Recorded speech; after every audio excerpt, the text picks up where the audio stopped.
You guys really have to watch this interview with CM Punk. He really let you behind the curtain, and he said every single thing we've been saying about AEW. You know what? Coach Prime, talk to these people. Oh no. Do you believe in that? Huh? Oh, no. I read through that bull junk he wrote down. I read through that. I sifted through all that. Yeah. Oh, no. Come on. Do you believe? You don't believe. You just answered it.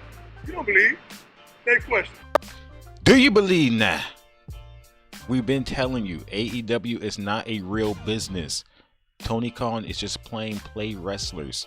They're only worried about getting good ratings from internet fans. It is so obvious. And I'm glad somebody who was the world champion in that company finally came out and told us they're not serious. One of the biggest things was the fight, the one in Wembley and the one at All Out. CM Punk basically said Tony Khan never came up to him. Nobody ever spoke to him. Security asked him, what are you going to do?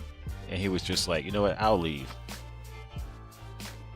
He wrestled Samoa Joe, because that's his boy. And then he got up out of there. They're not trying to get to the bottom of any of the friction. It's just Tony Khan just being a nice guy. He tried to put everybody on separate shows, and when they all came together, they started fighting, and he didn't know what to do about it. As CM Punk said, they fight on basketball teams, they fight on hockey teams, they fight on football teams. Anybody who's ever played organized sports knows that. There's guys that could hate each other. If we need y'all to play, y'all gonna play. AEW, they tried to play friends. And these are the things that people have been saying the whole time. CM Punk says he's there to sell tickets, sell merchandise. That's what he was there trying to do. He wasn't there trying to step on any toes. He wasn't over there trying to tell Tony Khan what to do, but he realized Tony Khan is just a nice guy. He does scrums. Oh, this is another thing he said.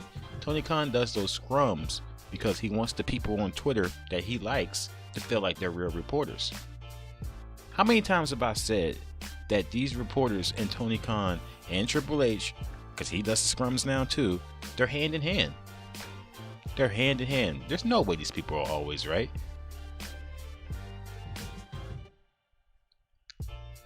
Y'all be really thinking we're crazy when we talk about this, when we talk about these things, but make sure you watch this interview, man. I'm not even all the way done with it,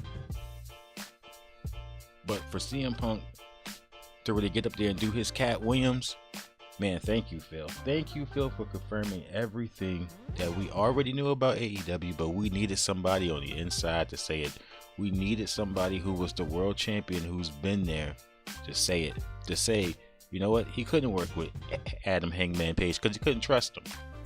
The dude went off script on him. Jack Perry wouldn't listen to him. Jack Perry wanted to be a tough guy with him. And he had to handle that problem the way he knew how to handle it. He told Tony Khan, talk to these guys. Intervene. Tony Khan wouldn't do it. He said, well, you're not going to like the way I do it. And what's crazy is Tony Khan's like 40 and CM Punk's 45. So they're in the same generation. It's not like Tony Khan's a kid. Tony Khan's not 25 with this type of money. Tony Khan's 40.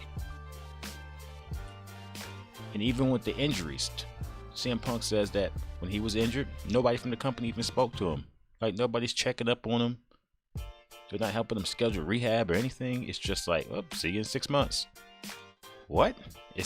Is that what they do to the Jaguars players? I mean, CM also said that. He said, is that what they do to the Jacksonville Jaguars players?